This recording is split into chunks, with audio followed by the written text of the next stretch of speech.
Good morning and welcome to వార్తలు విశ్లేషణ. వివిధ దినపత్రికల్లో వచ్చినటువంటి ప్రధాన వార్తలు, వార్తా కథనాలు, బ్యానర్ ఐటమ్స్, హెడింగ్ ఐటమ్స్, ఏ దినపత్రిక ప్రధాన వార్తల్ని ఎలా ఏ స్థాయిలో కవర్ చేసింది ఏమిటి, ఇవన్నీ కూడా ఇప్పుడు చూద్దాం. ముందుగా ప్రధాన దినపత్రిక ఈనాడు తీసుకుంటే కనుక ఈనాడులో వచ్చినటువంటి వార్తలన్నీ చూద్దాం. ముఖ్యంగా జోరు వాన యమయాతన అంటూ కూడా మెయిన్ హెడింగ్లో ఒక వార్త. తర్వాత ఎమ్మెల్సీలుగా కోదండరాం, అమీర్ అలీ ఖాన్ల నియామకం రద్దు అంటూ మరో వార్త. అండ్ తరగతి గది తారలు ఈ గురువులు అంటూ కూడా వినూత్న రీతిలో విద్యాబోధన చేస్తున్న ఉపాధ్యాయులకు సంబంధించి ఏ సృజనాత్మక కేంద్రం అంటూ మరో ప్రధాన వార్త. ఒకే గొడుగు కింద కృత్రిమ మీద కార్యక్రమాలు. అండ్ మరోసారి అమెరికాకు మోడీ అంటూ మరో వార్త. అండ్ యుద్ధానికి వెళుతున్నారా అంటూ కూడా వాహనాలకు అసహజ రంగులెందుకు అంటూ కూడా కోర్టు హైడ్రాపై హైకోర్టు ఘాటు వ్యాఖ్యలు చేసింది.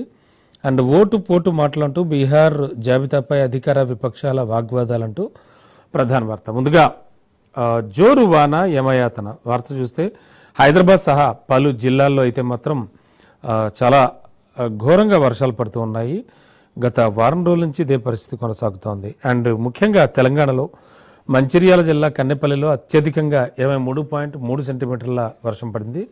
ఇక పొంగిపొర్లుతున్న వాగులు వంకలు. రాష్ట్రంలో మరో 4 రోజులు భారీ వర్షాలు కురిసే అవకాశం ఉందంటున్నారు. ఇవాళైతే 3 జిల్లాల్లో పాఠశాలలకు సెలవులు ప్రకటించారు. And even if Rangareddy, Hyderabad జిల్లాలు సైతం. అండ్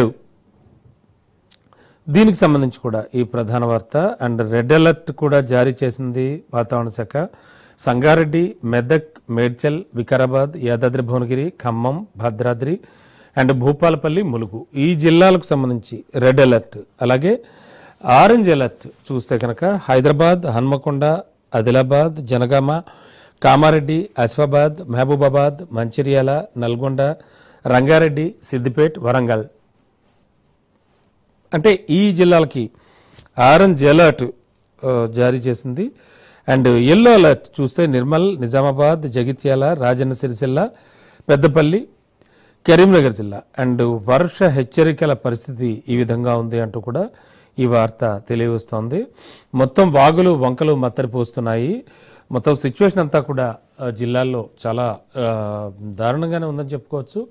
ఎక్కడికక్కడ రాకపోకలు నిలిచిపోయాయి. అలాగే అనేక రహదారులన్నీ కూడా నీట మునిగాయి. దాంతో చాలామంది ప్రయాణాలు వాయిదా వేసుకుంటున్నారు. అండ్ మోరోవర్ వర్షాల ప్రభావం ఇంకా 4-5 రోజుల వరకు కొనసాగే అవకాశం ఉందని వాతావరణ శాఖ హెచ్చరించడంతో ప్రజలంతా కూడా ఇంటి పట్టునే ఉండడానికి ప్రయత్నిస్తున్నారు. ఇక మరో ప్రధాన వార్త. ఎమ్మెల్సీలుగా కోదండరాం అండ్ అమీర్ అలీ ఖాన్ల నియామకం రద్దు. తాజాగా వాళ్ళు మరోసారి నియమితులు కావచ్చు అంటూ కూడా పేర్కొనడం జరిగింది. అండ్ నియామకాలు చేపడితే అవి తుది ఉత్తర్వులకు లోబడే ఉంటాయంటున్నారు. సుప్రీంకోర్టు కీలక ఉత్తర్వులు జారీ చేసింది. అండ్ తదుపరి విచారణ సెప్టెంబర్ 17కు వాయిదా వేసింది. అంటే ప్రొఫెసర్ కోదండరాం కావచ్చు, అమీర్ అలీ ఖాన్లను ఎమ్మెల్సీలుగా నియమిస్తూ తెలంగాణ గవర్నర్ తీసుకున్న నిర్ణయాన్ని సుప్రీంకోర్టు రద్దు చేసింది. ఈ మేరకు జస్టిస్ విక్రమ్నాథ్, జస్టిస్ సందీప్ మెహతాలతో కూడినటువంటి ధర్మాసనం నిన్న ఉత్తర్వులు జారీ చేసింది. ముఖ్యంగా వీళ్ళిద్దరిని ఎమ్మెల్సీలుగా నియమిస్తూ గతేడాది జనవరి 27 జారీ చేసిన గెజిట్ నోటిఫికేషన్ రాష్ట్ర హైకోర్టు కొట్టివేసినా కూడా ఆ ఉత్తర్వులను వారిద్దరూ కూడా సుప్రీంకోర్టులో సవాల్ చేయలేదని, అందువల్లే 2024 ఆగస్టు 14న ఈ కోర్టు జారీ చేసిన మధ్యంతర ఉత్తర్వుల కారణంగా ప్రయోజనం పొందే అర్హత వారికి లేదని ధర్మాసనం స్పష్టం చేసింది. ఇక అప్పట్లో మధ్యంతర ఉత్తర్వులు జారీ చేసే సమయంలో కొంత పొరపడ్డామని, గవర్నర్ ఇక మీదట ఏదైనా కొత్త నియామకం చేపడితే అది కోర్టు తుది తీర్పుకు లోబడి ఉంటుందని చెప్పడం తమ ఉద్దేశం తప్పితే ఇదివరకే చేసిన సిఫార్సులను అమలు చేయడం కాదని పేర్కొంది. అండ్ ఎక్కడ చూసినా ఏఐ, ఆర్టిఫిషియల్ ఇంటెలిజెన్స్ గురించే వార్తలు వస్తున్నాయి. ఏఐ సృజనాత్మక కేంద్రం అంటూ మరో ప్రధాన వార్త. ఒకే గొడుగు కిందకి కృత్రిమ మేధ కార్యక్రమాలు. 3 ఏళ్లలో 50,000 మందికి పైగా నైపుణ్య శిక్షణ, 10,000కు పైగా ఉద్యోగ అవకాశాలు. ఏఐ యూనివర్సిటీ కూడా ఏర్పాటు. తెలంగాణ ఏఐ ఇన్నోవేషన్ హబ్ ఏర్పాటుకు సర్కారు ప్రణాళికలు రచిస్తోంది. సీఎం ఆదేశాలతో వేగంగా కార్యాచరణ కూడా తీసుకుంటోంది. ఎందుకంటే ఆర్టిఫిషియల్ ఇంటెలిజెన్స్ అనేది మాత్రం రాజధానిగా తెలంగాణను తీర్చిదిద్దాలి, ఆ దిశగా ముందుకు వెళ్దామని తెలంగాణ సీఎం రేవంత్ రెడ్డి భావించారు. అండ్ ఏ ఆవిష్కరణలు కానీ, పరిశోధనలు కానీ, అభివృద్ధి కానీ అండ్ వాణిజ్యంలో రాష్ట్రాన్ని ప్రపంచ దేశాల్లోనే అగ్రగామిగానే నిలబెట్టాలనే లక్ష్యంతో తెలంగాణ ఏఐ సృజనాత్మక కేంద్రాన్ని స్థాపించాలని నిర్ణయం తీసుకుంది. దీనికి సంబంధించి మనకి ప్రధాన వార్త కనిపిస్తోంది. అండ్ ముఖ్యంగా మరో ప్రధాన వార్త చూస్తే యుద్ధానికి కానీ వెళుతున్నారా అంటూ కూడా ఒక ప్రధాన వార్త కనిపించింది మనకి. మొత్తానికి ఎందుకు మీరు తీసుకువెళ్ళేటువంటి వాహనాలకి ఎందుకు అలాంటి కలర్స్ వేస్తున్నారు, మీరు చేస్తున్న పని ఏమిటి అని చెప్పేసి కూడా ముఖ్యంగా ప్రజలను ఎందుకు ఇబ్బంది పెడతారు అంటూ కూడా ఈ వార్త మనకి హైడ్రాపై హైకోర్టు అయితే ఘాటు వ్యాఖ్యలు చేసింది. ఎఫ్టీఎల్పై విధాన నిర్ణయం తీసుకోవాలని ప్రభుత్వానికి సూచించింది. ఇక వాహనాలకు అసహజ రంగులు ఎందుకు అంటూ కూడా ప్రశ్నించింది. ఈ వార్త కూడా మనం చూసాం. అండ్ ఇక మరో ప్రధాన దినపత్రిక ఆంధ్రజ్యోతిని తీసుకుందాం. ఆంధ్రజ్యోతిని తీసుకుంటే కనుక ఎటువంటి వార్తలు వచ్చాయి ఏంటి అనేది ఒకసారి మనం గమనిద్దాం. ఆంధ్రజ్యోతిలో భూమాయి చేశారు అంటూ ప్రధాన వార్త. అండ్ అంతేకాకుండా కొత్త వాహనాలపై లైఫ్ ట్యాక్స్ పెంపు అంటూ కూడా వార్త. అండ్ మరో ప్రధాన వార్త చూస్తే కోదండరాం అలీ ఖాన్లకు షాక్ అంటూ కూడా మనకి మరో వార్త కూడా కనిపిస్తోంది. అంతేకాకుండా ముఖ్యంగా వరుణుడి దరువు అంటూ కూడా రాష్ట్ర వ్యాప్తంగా దేశవ్యాప్తంగా కురుస్తున్న వర్షాలకు సంబంధించి కూడా ఈ వార్త. అండ్ ఈ కొత్త వాహనాలకు లైఫ్ ట్యాక్స్ పెంపు అండ్ భూముల విలువల పెంపు తొలుత ఓఆర్ఆర్ వరకు కూడా జరుగుతుంది అంటోంది. అండ్ దీనికి సంబంధించి ప్రధాన వార్త. అండ్ ఓఎంసీ కేసులో సబితాంద్రారెడ్డి అలాగే కృపానందంను నిర్దోషులుగా ప్రకటించడం చెల్లదు అంటూ కూడా వచ్చిన మనకి ప్రధాన వార్త చూడొచ్చు. అండ్ ముఖ్యంగా భూమాయి చేశారు, పుప్పాలగూడలో 6 కోట్ల భూ కుంభకోణం జరిగిందంటున్నారు. అండ్ అంతేకాకుండా దీనికి సంబంధించి ఓవరాల్గా చూస్తే కనుక ఓఆర్ఆర్ను ఆనుకుని ఉన్న కాందిసీకుల భూముల్లో 30,000 కోట్ల విలువైన రియల్ ఎస్టేట్ వ్యాపారం జరిగిందంటున్నారు. 2005లో నిషేధిత జాబితాలో ఉన్న ప్రభుత్వ భూములవి. అండ్ 2021లో జాబితా నుంచి కొన్ని భూములను తొలగించారు. 2022లో భారీ నిర్మాణాలకు హెచ్ఎండి అనుమతులు ఇచ్చింది. 2025లో కొన్ని భూములు మళ్ళీ నిషేధిత జాబితాలోకి వెళ్ళిపోయాయి. మాజీ ఎంపీ రంజిత్ రెడ్డి కనుసన్నల్లో సాగిన వ్యవహారం. అండ్ వెస్టర్న్ కన్స్ట్రక్షన్ కంపెనీకి దాసోహమైన హెచ్ఎండిఏ కంపెనీ డైరెక్టర్గా రంజిత్ రెడ్డి కుమారుడు రాజ్ ఆర్యన్, మరో మాజీ ఎంపీ బంధువు కంపెనీది కూడా అదే దారి. ఈ భూదందాపై లోకాయుక్తకు ఈడీకి ఫిర్యాదులంటూ ఒక విమర్శనాత్మక విశ్లేషణాత్మక కథనం వచ్చింది. అండ్ కోదండరాం అలీ ఖాన్ల వాళ్ళకి షాక్ తగిలింది. ఎమ్మెల్సీలుగా వారి నియామకాన్ని రద్దు చేసిన సుప్రీం అంటూ కూడా ప్రధాన వార్త. ఇక రాష్ట్ర వ్యాప్తంగా పడుతున్నటువంటి వర్షాలకు సంబంధించి వరుణుడి దరువు అంటూ కూడా ఈ వార్త. మంచిర్యాల జిల్లా కన్నెపల్లిలో దాదాపుగా 24, మరో 2 చోట్ల 20 సెంటీమీటర్లకు పైగా భారీ వర్షం పడినటువంటి ఏరియాస్కి సంబంధించి చెప్తూ ఉంది. అండ్ 50 మండలాల్లో 6 నుంచి 11 సెంటీమీటర్ల వర్షం పడింది. శంషాబాద్లో విమానాల రాకపోకలకు అంతరాయం కలిగిందంటూ కూడా తెలియపరుస్తుంది భారీ వర్షాలకి. ఇక విమాన సర్వీసులు అయితే 3 రద్దు చేశారు, 9 దారి మళ్లించారు.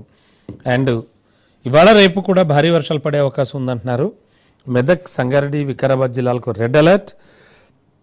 ఈ జిల్లాల్లో స్కూళ్ళకు సెలవు. అఫ్కోర్స్ హైదరాబాద్లో కూడా చాలా వరకు స్కూళ్ళకు సెలవు ఇచ్చారు. అల్పపీడనం నైరుతి ప్రభావంతో 19వ తేదీ వరకు కూడా వర్షాలే పడే ఛాన్స్ ఉంది అంటూ కూడా. ఇక ఈ నేపథ్యంలో తెలంగాణకు కేంద్రం సహాయం.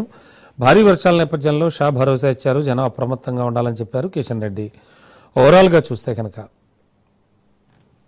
వర్షాలకు సంబంధించినటువంటి ప్రధాన వార్త. ఇక నదులకు 100 మీటర్ల వరకు నిర్మాణాలపై నిషేధం, 500 మీటర్ల దూరం వరకు ఆంక్షలు, 3 జోన్లుగా నదీ తీరాలు, రక్షిత, నియంత్రిత, హెచ్చరిక జోన్లుగా ఏర్పాటు. కేంద్రం మార్గదర్శకాలు విడుదల చేసింది. వరద ప్రవాహ మ్యాపింగ్ పూర్తయ్యే వరకు కఠినంగా అమలు చేయాలంటూ కూడా ఈ ప్రధాన వార్త మనకి తెలియజేస్తోంది. అండ్ మరో ప్రధాన వార్త చూస్తే కనుక ఏటీసీలతో విప్లవాత్మక మార్పులు అంటూ కూడా ఏటా 65 ఐటీఐలలో 10,000 మందికి శిక్షణ ఇస్తున్నారు. 1.2 లక్షల మందికి 3-6 నెలల డిప్లొమా కోర్సులు, శిక్షణ అయ్యాక విదేశీ ఉద్యోగాలు కూడా పంపిస్తున్నాం అంటున్నారు. అండ్ ఆంధ్రజ్యోతి దినపత్రిక ఇచ్చినటువంటి ప్రత్యేక ఇంటర్వ్యూలో కార్మిక ఉపాధి కల్పన శాఖ ముఖ్య కార్యదర్శి దాన కిషోర్ వెల్లడించారు. అండ్ కొత్త వాహనాలపై లైఫ్ ట్యాక్స్ పెంపు ఇదొక ప్రధాన వార్త కనిపిస్తోంది మనకి. అండ్ ముఖ్యంగా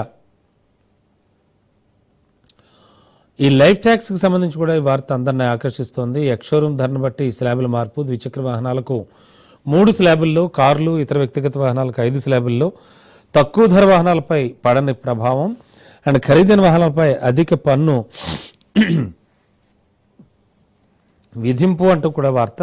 నేటి నుంచి అమల్లోకి 2,000 కోట్ల వరకు అదనపు రాబడి వస్తుందంటూ అధికారులు అంచనా వేస్తున్నారు. అండ్ కొత్త వాహనాలపై జీవితకాల పన్ను లైఫ్ ట్యాక్స్ని పెంచుతూ ప్రభుత్వం అయితే నిర్ణయం తీసుకుంది. ద్విచక్ర వాహనాలు కావచ్చు, కార్లు కావచ్చు, ఇతర వ్యక్తిగత వాహనాలకు యావరేజ్న 3% మేర పన్నులను పెంచింది. అండ్ గురువారం నుంచే పెరిగిన పన్నులన్నీ కూడా అమల్లోకి వస్తాయని చెప్తోంది. మేరకు రాష్ట్ర ప్రభుత్వ ప్రత్యేక ప్రధాన కార్యదర్శి వికాస్ రాజ్ ఆల్రెడీ ఉత్తర్వులు కూడా జారీ చేశారనే ఈ ప్రధాన వార్త. అండ్ ఢిల్లీ వీధి కుక్కల కేసు త్రిసభ్య బెంచ్ కంటూ మరో ప్రధాన వార్త తెలియజేస్తోంది. ఢిల్లీ ఎన్సీఆర్లోని వీధి కుక్కలను షెల్టర్లకు తరలించాలంటూ ఇచ్చినటువంటి ఆదేశాలను సుప్రీంకోర్టు పునఃసమీక్షించనుంది. కేసును త్రిసభ్య ధర్మాసనానికి బదిలీ చేశారంటూ వార్త. అండ్ ముఖ్యంగా ట్రంప్ సుంకాలతో నష్టం దాదాపు 7 లక్షల కోట్లు అంటూ ప్రధాన వార్త. అంటే ముఖ్యంగా దుస్తులు, పాదరక్షలు, ముత్యాలు, ఆభరణాల ఎగుమతులపై తీవ్ర ప్రభావం పడుతుందంటున్నారు. చైనా ఉత్పత్తులు వరదలా వచ్చిపడే పరిస్థితి, కొత్త మార్కెట్ల అన్వేషణ దీనికి పరిష్కారం అంటున్నారు. ఈ ప్రధాన వార్తలన్నీ కూడా మనకి ఆంధ్రజ్యోతి దినపత్రికలో కనిపిస్తాయి. అండ్ మోరోవర్ మరో ప్రధాన దినపత్రిక సాక్షిని చూద్దాం. సాక్షిలో చూస్తే కనుక వారి సభ్యత్వాలు రద్దు అంటూ కూడా ప్రధాన వార్త తెలియజేస్తోంది సాక్షిలో. అండ్ ఏజెంట్లే లేకుండా ఎన్నికల అంటూ జగన్మోహన్ రెడ్డి, ఏపీ మాజీ సీఎం జగన్మోహన్ రెడ్డి నిన్న పెట్టినటువంటి ప్రెస్ మీట్, అలాగే ఆ ప్రెస్ మీట్లో ఆయన చేసిన వ్యాఖ్యలు ఇవన్నీ కూడా ఇక్కడ చాలా క్లియర్ కట్గా మనకు కనిపిస్తూ ఉన్నాయి. అండ్ మోరోవర్ సాక్షి దినపత్రిక వరకు చూసుకుంటే కనుక లైఫ్ ట్యాక్స్ స్లాబ్ల పెంపు అంటూ ఈ వార్తను కూడా క్యారీ చేయడం జరిగింది. ఇక అప్పుల కోసమే కొత్త డిస్కమ్ అంటూ మరో ప్రధాన వార్త. అండ్ నా రిటైర్మెంట్లో పరిష్కారం చూపాలి అంటున్నారు, అదొక వార్త. వాన జోరు వరద హోరు అంటూ కూడా మనకి మరో ప్రధాన వార్త కనిపిస్తోంది. ముఖ్యంగా నీట్ తొలి విడతలో 30,608 మందికి సీట్లు లభిస్తున్నాయని కూడా మరో ప్రధాన వార్త మనకి కనిపిస్తోంది. అండ్ ముఖ్యంగా ఎమ్మెల్సీలుగా కోదండరాం, అమీర్ అలీ ఖాన్ల నియామకంపై సుప్రీంకోర్టు సంచలనాత్మక డెసిషన్ చెప్పింది. గవర్నర్ కోట నామినేషన్లపై మధ్యంతర ఉత్తర్వుల సవరణ అంటూ ఈ ప్రధాన వార్త తెలియజేస్తోంది. అండ్ అప్పుల కోసమే కొత్త డిస్కమ్లు అంటున్నారు. 2030కి 32,000 కోట్లు అవసరం అంటున్నారు. అండ్ కొత్త సబ్ స్టేషన్ల ఏర్పాటు బలోపేతానికి నిధుల కొరత పట్టిపీడిస్తోందంటున్నారు. విద్యుత్ పంపిణీ సంస్థల భవిష్యత్తు ప్రణాళికలు అయితే వెల్లడించారు అంటూ కూడా ఒక విశ్లేషణాత్మక కథనం. అండ్ లైఫ్ ట్యాక్స్ స్లాబుల పెంపు, అదనపు ఆదాయం లక్ష్యంగా సర్కార్ నిర్ణయం తీసుకుంది. వాహనాల ఫ్యాన్సీ నెంబర్ల ధరలు కూడా భారీగా పెంచారు అంటూ కూడా ఈ వార్త తెలియజేస్తోంది మనకి. అండ్ నెలాఖరులోగా ఇందిరమ్మ ఇళ్ల ప్రారంభోత్సవం ఏర్పాటు చేయాలంటూ అధికారులకు సీఎం రేవంత్ రెడ్డి ఆదేశించారు. సౌకర్యవంతంగా ఇంటిగ్రేటెడ్ సబ్ రిజిస్టర్ కార్యాలయాలు ఉండాలంటున్నారు. అలాగే భూదార్ నంబర్ల కేటాయింపునకు ప్రణాళికలు రూపొందించాలంటున్నారు. రెవెన్యూ, గృహ నిర్మాణ శాఖలపై నిన్న తెలంగాణ సీఎం రేవంత్ రెడ్డి జరిపినటువంటి సమీక్షకు సంబంధించి మనకి ఈ ప్రధాన వార్త కూడా తెలియజేస్తోంది. మరో వార్త, తెలంగాణకు అదనపు ఎస్డీఆర్ఎఫ్ బృందాలు అంటున్నారు కేంద్ర మంత్రి కిషన్ రెడ్డి. హోంమంత్రి అమిత్ షా భరోసా ఇచ్చారంటున్నారు. రాష్ట్ర ప్రభుత్వ విజ్ఞప్తి మేరకు తెలంగాణలో మరిన్ని ఎస్డీఆర్ఎఫ్ బృందాలను అందుబాటులోకి తీసుకొస్తామని కేంద్ర మంత్రి కిషన్ రెడ్డి కేంద్ర హోంశాఖ మంత్రి అమిత్ షా భరోసా ఇచ్చారు. రాష్ట్ర వ్యాప్తంగా భారీగా కురుస్తున్న వర్షాల నేపథ్యంలో బుధవారం నాడే అమిత్ షాతో ఫోన్లో మాట్లాడినట్టుగా కిషన్ రెడ్డి ఒక ప్రకటనలో తెలియజేశారు. పార్టీ ఆస్తుల వివరాలు వెంటనే పంపండి అంటూ టీపీసీసీ అధ్యక్షుడు మహేష్ కుమార్ గౌడ్ రాష్ట్ర వ్యాప్తంగా అన్ని ప్రాంతాల్లో కాంగ్రెస్ పార్టీకి ఉన్న ఆస్తుల వివరాలను వెంటనే రాష్ట్ర కార్యాలయానికి పంపాలని TPCC chief B Mahesh Kumar Goud పార్టీ నేతలను కోరారు. అండ్ గాంధీ భవన్ నుంచి వచ్చే ప్రతి ప్రత్యేక ఫార్మెట్లో ఈ వివరాలు నమోదు చేసి ఉంచాలని కూడా ఆయన చెప్పడం జరిగింది.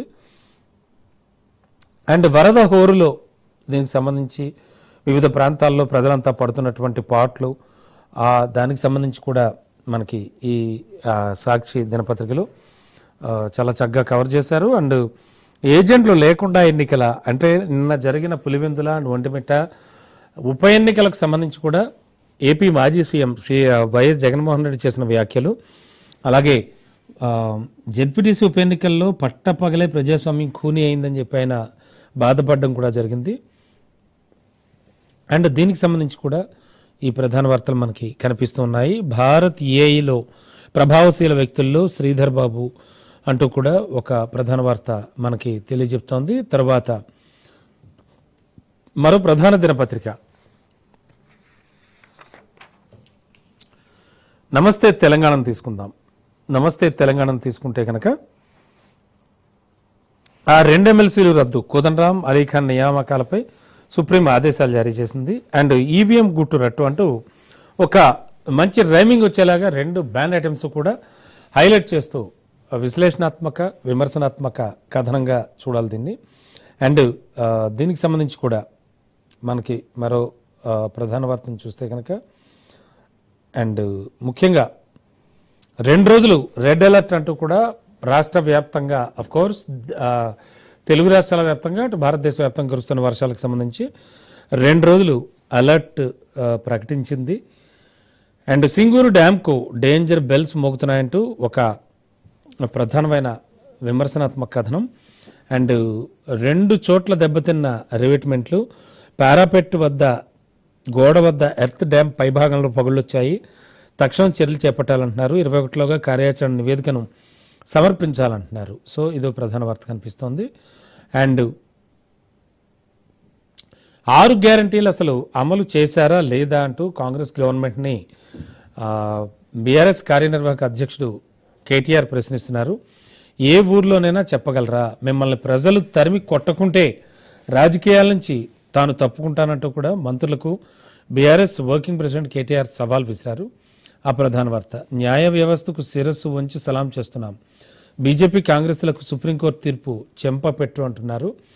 అండ్ సహాయక చర్యల్లో పాల్గొనండి, వరద బాధితులకు సాయం అందించండి, తాగునీరు, పాలు, ఆహారం, మందులు, దుస్తుల్లాంటి కనీస అవసరాలు తీర్చండి, అవసరమైతే మెడికల్ క్యాంపులు పెట్టండి, కష్టకాలంలో ప్రజలకు అండంగా ఉండండి అంటూ బీఆర్ఎస్ శ్రేణులకు ఆయన ఇచ్చినటువంటి పిలుపు కూడా ఒక ప్రధాన వార్తలు మనకు కనిపిస్తోంది. అండ్ రాహుల్ బాబు మధ్యలో రేవంత్, 3 నేతల మధ్య హాట్ లైన్, అందుకే ఏపీ ఈవీఎం ఇష్యూపై కాంగ్రెస్ స్పందించడం లేదంటున్నారు. ఏపీ మాజీ సీఎం వైసీపీ అధినేత జగన్ సంచలన ఆరోపణలు అయితే చేశారు. ఇక మిస్ వరల్డ్ ప్రకటనలకు 5.70 కోట్ల ఖర్చు చేశారు అంటూ ఒక విమర్శనాత్మక విశ్లేషణాత్మక కథనం. అందాల భామల విందులో ఒక్కో ప్లేటు భోజనానికి 1,00,000 చొప్పున చెల్లించిన రేవంత్ రెడ్డి ప్రభుత్వం అంటూ వార్త. రాష్ట్రం దివాలా తీసిందంటూనే సర్కార్ దుబారా చేస్తోంది, కాంగ్రెస్ సర్కార్ నిజస్వరూపం ఆర్టీఏ ద్వారా వెల్లడైంది, రూపాయల్లో అడిగితే డాలర్లతో వాళ్ళు సమాధానం చెప్తున్నారంటూ కూడా మనకి ప్రధాన వార్తలో తెలియవస్తోంది అండ్ ప్రధాన దినపత్రికలో. అండ్ మరో ప్రధాన వార్త చూద్దాం. సింగూరు డ్యామ్కు డేంజర్ బెల్స్ ఏమిటిది, దేనికి సంబంధించి అంటే 2 చోట్ల ఆల్రెడీ రివిట్మెంట్లు దెబ్బతిన్నాయంటున్నారు. సింగూరు డ్యామ్ అత్యంత ప్రమాదకర స్థితిలో ఉందని, దీనిపై తక్షణం స్పందించి రక్షణ చర్యలు అయితే చేపట్టాలని national dam safety authority NDSA హెచ్చరికలు జారీ చేసింది. భద్రత చర్యలకు సంబంధించి కార్యాచరణపై 21వ తేదీలోగా నివేదిక కూడా సమర్పించాలంటూ ఆదేశాలు జారీ చేసింది. మరి ఈ మేరకు NDSA south regional director Giridhar, Telangana రాష్ట్ర నీటిపారుదల శాఖ ఎన్ఈసీ, అలాగే స్టేట్ డ్యామ్ సేఫ్టీ కమిటీ చైర్మన్కు నిన్న ఆల్రెడీ లేఖలు రాయడం కూడా జరిగింది.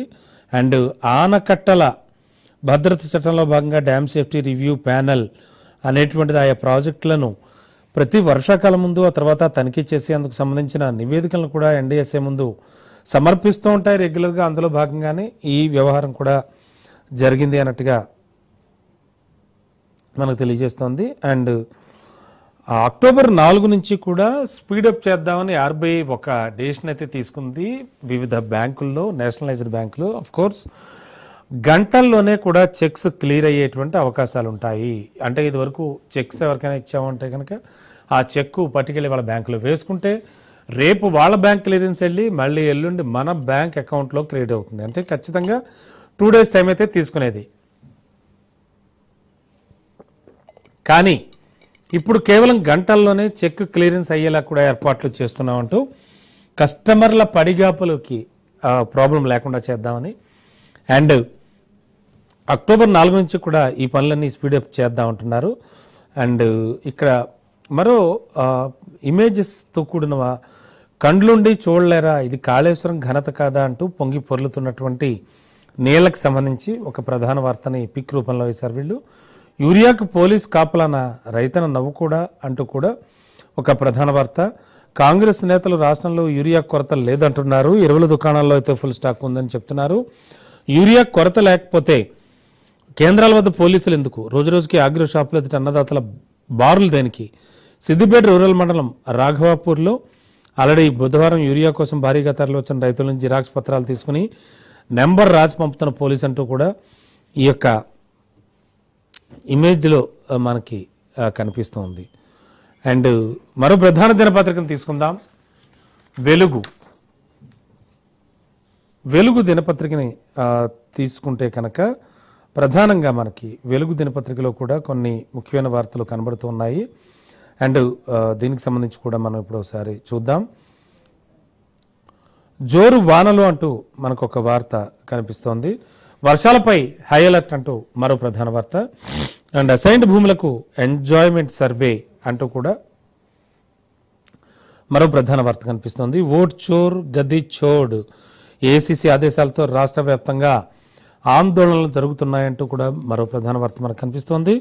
అండ్ మంచి ప్రణాళికతో రండి, అభినందిస్తాం, నా రిటైర్మెంట్ లోపు సమర్పించండి. కంచె గచ్చిబౌలి కేసులో రాష్ట్ర ప్రభుత్వానికి సిజేఐ జస్టిస్ గవాయ్ ఇచ్చినటువంటి సూచనకు సంబంధించి ఈ వార్త. అండ్ ముఖ్యంగా వెలుగు దినపత్రిక విషయానికి వస్తే కనుక ఇందులో మనం చూస్తున్నాం గవర్నర్ కోట ఎమ్మెల్సీల నియామకంపై సుప్రీం అయితే స్టే ఇచ్చింది. అండ్ పర్యాటకుల భద్రతకు టూరిస్ట్ పోలీస్ అంటూ కూడా మనకి ప్రధాన వార్తలో కనిపిస్తోంది. అండ్ ట్రంప్ టార్గెట్గా మారిన భారత్ అంటూ కూడా ఒక ప్రధాన విశ్లేషణాత్మక కథనం ఒకటి వచ్చింది. అండ్ ప్రాథమిక విద్య నుంచే జిజ్ఞాసను ప్రోత్సహించాలంటూ మరో ప్రధాన వార్త. అండ్ జల విలయాన్ని నిరోధించిన హైడ్రా తీసుకున్న డెసిషన్స్, అలాగే గత వారం రోజుల నుంచి పడుతున్న వర్షాలు, ఆ వర్షాలకి స్టాగ్నేట్ అవుతున్నటువంటి వాటర్, దాన్ని జల విలయాన్ని నిరోధించగలిగింది అంటూ కూడా మనకి ప్రధాన వార్తలో కనిపిస్తోంది. అండ్ ముఖ్యంగా మరో ప్రధాన వార్త చూస్తే కనుక ఇందులో జోరు వానలు, రాష్ట్ర వ్యాప్తంగా మత్తళ్ళు దుంకుతున్న చెరువులు, నేడు రేపు రాష్ట్రం అంతటా కూడా రెడ్ అలర్ట్. హైదరాబాద్ సిటీలో అన్ని జోన్లకు కూడా, మంచిర్యాల జిల్లా భీమిని, కన్నెపల్లిలో 23.2 సెంటీమీటర్ల వర్షం పడింది. అండ్ 5 జిల్లాల్లో భారీగా కురుస్తున్న వర్షం అంటూ కూడా ఈ వార్త మనకు తెలియజేస్తోంది. ఇక గోదావరిలో పెరుగుతున్న ఫ్లడ్, కడెం నుంచి ఎల్లంపల్లికి అయితే ప్రవాహం కొనసాగుతోంది. అండ్ బంగాళాఖాతంలో, పశ్చిమ మధ్య బంగాళాఖాతంలో అల్పపీడనం ఏర్పడింది. అండ్ 48 గంటల్లో మరింత బలపడే అవకాశం ఉంది. మరో 5 రోజుల పాటు భారీ నుంచి అతి భారీ వర్షాలు పడతాయని కూడా తెలియవస్తోంది. ఇక వర్షాలపై సీఎం ఆదేశాలతో ఎక్కడికక్కడ అధికారులు రంగంలోకి దిగారు అండ్ హై అలర్ట్ ప్రకటించారు. అండ్ హెచ్డిఎఫ్సిలో మినిమం బ్యాలెన్స్ 25,000 పెట్టాలి. HDFC bank minimum account balance ఫీజును భారీగా పెంచేసింది. మెట్రో అర్బన్ బ్రాంచుల్లో కొత్త సేవింగ్స్ ఖాతా తెరిచేవాళ్ళు 25,000 ఎంఏబీని నిర్వహించాల్సి ఉంటుంది. మరోవైపు ఐసిఐసిఐ బ్యాంక్ ఏఎంబీ పెంపు నుంచి కూడా వెనక్కి తగ్గింది. అయితే మరి హెచ్డిఎఫ్సి ఈ డెసిషన్ ఉంచుతుందా లేకపోతే ఏం చేస్తుందో చూడాలి. ఇక వచ్చే నెల ప్రధాని మోడీ యుఎస్ టూర్ వేయనున్నారు. ప్రధాని అమెరికాలో పర్యటిస్తారు. న్యూయార్క్లో జరిగేటువంటి ఐక్యరాజ్యసమితి జనరల్ అసెంబ్లీ యుఎన్జిఏ సమావేశాల్లో ప్రధాని పాల్గొంటారని అధికార వర్గాలు అయితే చెప్పాయి. ఓట్ చోర్ గద్దీ చోడ్ అంటూ వార్త. ఏఐసిసి ఆదేశాలతో రాష్ట్ర వ్యాప్తంగా ఆందోళనలు. ఇక ఇవాళ రాత్రి అయితే అన్ని జిల్లా కేంద్రాల్లో క్యాండిల్ ర్యాలీ నిర్వహించాలని పిసిసి పిలుపునిచ్చింది. 22 నుంచి వచ్చే నెల 7 వరకు నిరసన ప్రదర్శన చేద్దాం. అదే నెల 15 నుంచి అక్టోబర్ 15 వరకు కూడా సంతకాలు సేకరిద్దాం అంటున్నారు. అండ్ అలాగే డ్రగ్స్ గంజాయిపై పోరుకు యాంటీ డ్రగ్స్ సోల్జర్స్ అంటూ కూడా మరో ప్రధాన వార్త మనకి తెలియవస్తోంది. రాష్ట్ర వ్యాప్తంగా 2 లక్షల మందికి బాధ్యతలు అప్పచెప్దాం. ప్రజలకు అవగాహన కల్పించే విధంగా శిక్షణ ఇవ్వనటువంటి ఈగల్ టీం, ఈ మధ్య ఈగల్ టీం అన్నట్టు కొత్తగా ఈ డ్రగ్స్ గంజాయిపై పోరుకి ప్రభుత్వం ఏర్పాటు చేసినటువంటి ఈ టీంకి సంబంధించి యాక్షన్ ప్లాన్ షురూ అయింది. దానికి సంబంధించి చూస్తున్నాం. అండ్ యాంటీ డ్రగ్స్ సోల్జర్లుగా ఎన్ఎన్ఎస్ అలాగే ఎన్సిసి క్యాడెట్లని కూడా ఉపయోగించుకుందాం ఉంటుంది. అండ్ మరో ప్రధాన వార్త చూద్దాం. మంచి ప్రణాళికలతో రండి అండ్ అభినందిస్తాం, నా రిటైర్మెంట్లోపే సమర్పించనంటూ సిజేఐ జస్టిస్ గవాయ్ చేసిన సూచనకు సంబంధించి వార్త. సమగ్ర అభివృద్ధి ప్రణాళిక కోసం ప్రయత్నం బాగుంది, మంచి ప్రతిపాదనతో వస్తే అన్ని ఆంక్షలు ఎత్తేస్తాం, కావాల్సింది పర్యావరణ పరిరక్షణ అని వెల్లడి. ప్రణాళిక సమర్పణకు 6 నుంచి 8 వారాల టైం కోరింది ప్రభుత్వం. అండ్ కంచె గచ్చిబౌలి ప్రాంతానికి సంబంధించి సమగ్ర అభివృద్ధి ప్రణాళికతో రూపొందించే పనిలో తాను ఖచ్చితంగా రిటైర్మెంట్ అయ్యేలోపే ఒక మంచి ప్రతిపాదన చేద్దాం రండి అంటూ కూడా జస్టిస్ గవాయ్ చేసినటువంటి వార్తలకు సంబంధించి. అండ్ ఈ వార్త ఇక పర్యాటకుల భద్రతకు టూరిస్ట్